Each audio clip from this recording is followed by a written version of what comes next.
Hello everyone. Welcome back to our series on numerical analysis. In this session, we will discuss an important technique for finding the root of a function, the iteration method.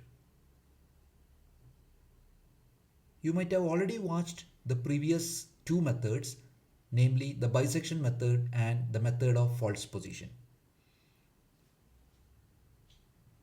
In both of those methods, we were using intermediate value theorem. Also, we require an interval where the root lies. But the iteration method is different. Here, we don't require an interval in which the root lies. Also, this method depends upon mean value theorem.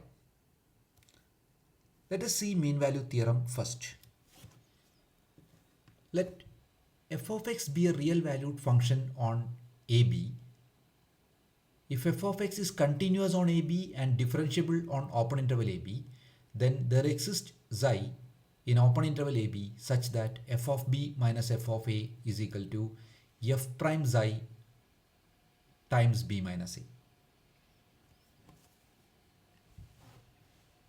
Now, in this short video, we will discuss the general procedure of iteration method.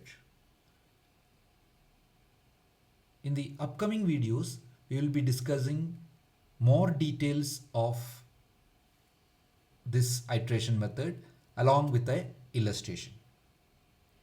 So, let us see the general procedure. Suppose you want to find the real root of a continuous function f of x equal to 0. The first thing what we want to do is we have to rearrange the equation as x is equal to phi of x. Now choose any random number x naught. Then substitute on the right hand side. Calculate phi of x naught. Call it as x1. Now you have two numbers x0 and x1. Now use x1 to calculate x2 as x2 is equal to phi of x1. Now if you proceed similarly, you will get a sequence xn where xn is equal to phi of xn minus 1. This is the key idea of iteration method. If the sequence xn converges to xi, then xi will be a root of x equal to phi of x and hence the root of f of x equal to 0.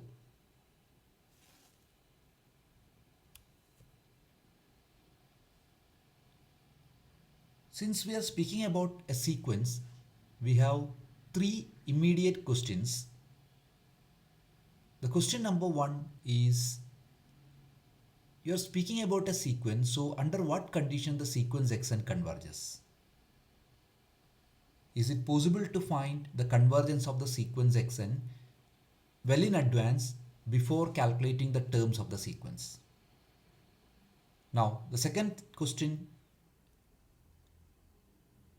when you obtain a root, will it be unique? That question is easy to answer because we already know that the limit of a sequence is unique and the limit of the sequence is the root. So that root which you are obtaining as the limit of a sequence must be unique. Now the third question is a common question for all these methods, that is how to find the error of the root, or in other words, when will you stop this process, this iteration process. So we will be discussing this in the coming videos.